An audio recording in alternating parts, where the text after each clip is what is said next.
Hi friends, இன்றைக்கி எங்கள் வீட்டில் என்ன சமையல்னு பார்க்கலாம் வாங்க.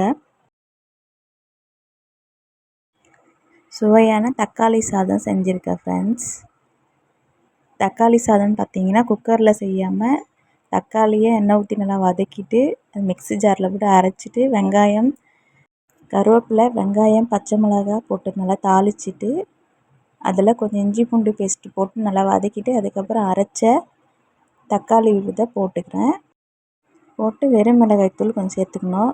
நீங்கள் எவ்வளோ காரம் சாப்பிட்றீங்களோ அதுக்கேற்ற மாதிரி. அவ்வளோதான், கொதிக்க வச்சு இறக்கிடணும் ஃப்ரெண்ட்ஸ். சைட் டிஷ் பார்த்திங்கன்னா நான் உருளைக்கிழங்கு செஞ்சுருக்கேன். வேக வச்ச உருளைக்கிழங்க மிளகாத்தூள் போட்டு செஞ்சு வச்சுருக்கேன். அதுக்கடுத்தது பார்த்திங்கன்னா முட்டை மசாலா போட்டு வறுத்து வச்சுருக்கேன். இந்த காம்பினேஷன் தக்காளி சாதத்துக்கு ரொம்பவே நல்லாயிருக்கும் ஃப்ரெண்ட்ஸ்.